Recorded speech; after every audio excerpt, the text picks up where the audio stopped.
But you have a little girl. She's been over to the house and stuff. Yes. And you force her to come to the show. She likes to come to Mommy's show. She's a very patient person. Yes. Well, she'd have to be. Well, she is. She's got half hey good, half Irma. I know. Banjo Boy and Irma as a mom and dad. That's something. Well, that's something. That's a children's services thing. So, okay. So just a couple more things real quick. We have a few more minutes, right, James? Are we done? All right, good. You're like standing there, like giving me this weird look.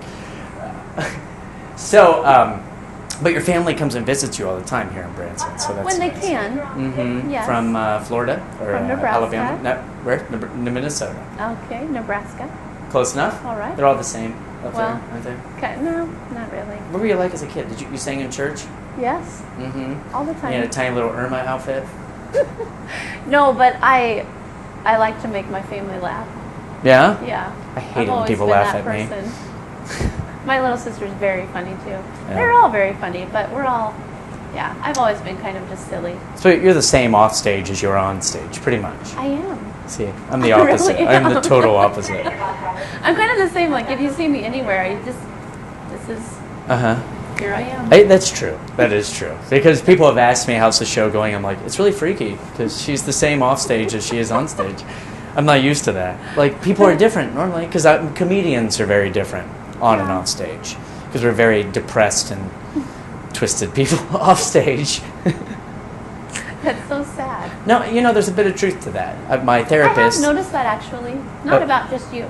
Yeah. About lots of people that I know that are comedians.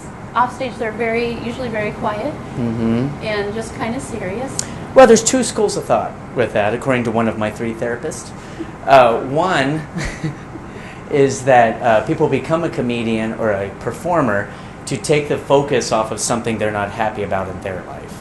So when you're little, kids make fun of something, so you start joking and try to take the focus off. So that's one thought. The other one is that they're horribly depressed people that are trying to make other people smile and laugh to make them feel good. Do you fit either one of those? Mine is the third. I do it for the money. If you're not paying me, which I joke all the time, I'm not going to be funny. Where you are just singing all the time. I have to. It is annoying. This is not an interview. This is an intervention. Is it? That's why James is here. No. They're not. He's the only one that cared enough to be here. Tim's like, I've been trying to tell her for years. He's like, I took up the banjo just thinking she would see how annoying it is, and she would stop. And she sings with it. I know. You sing with the banjo? Do you? He's like, I don't even like the banjo. I just wanted to show her how enough is enough. We brought our daughter to the show so she could see the tears in her daughter's eyes. This is an intervention. Funny. I don't mean to sit on a high horse.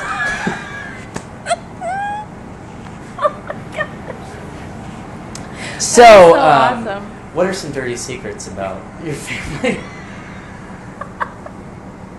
Do you know? I wouldn't even know. Are you talking about the Haygoods? Oh, God. Everybody knows all those secrets. Really? Because I think they're great. I really do. I joke around They're a lot. really nice people. They are. There's how many? 7?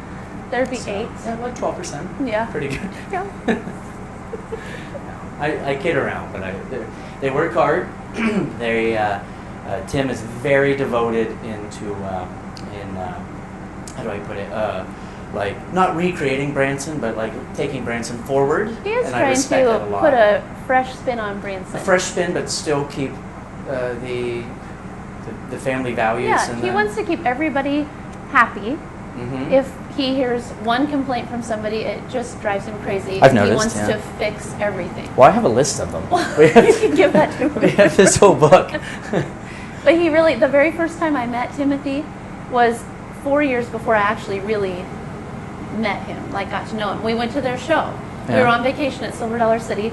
We went through the line to talk to them afterwards. Got a little crush. That happens to some people when they go to the show. Actually, I didn't, because we went through the line and I asked them, we said, this is really amazing. How do you guys do this? Mm-hmm. And Timothy's response was, we practice every day, we work very hard. And that's all he said.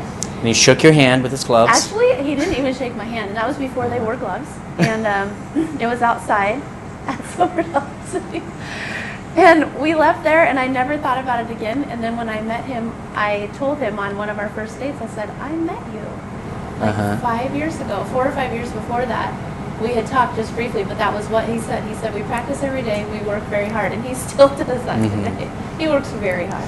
It is a lot of work, and people say that after the show they come up and they say, you're so witty, it had to you.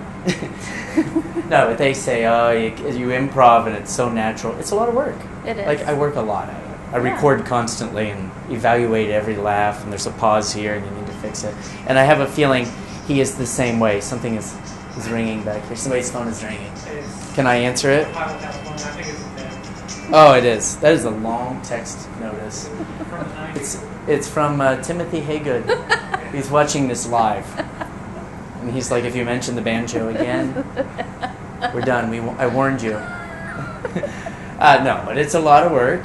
And similar thing happened with my wife and I, because I've been married to her for a while. And I don't know how long right now. But we had met earlier because she came to the show. And she said, I like a guy with a good sense of humor. That's what she said. And I thought that was great. And then, you'd think a girl was being sincere. And then when you show up dressed as a clown at 2 o'clock in the morning outside the window, it's all screaming and police reports. It's ridiculous. That is. And so I had my gloves really on. Weird. So I was a clown. I was a happy clown. I had a banjo.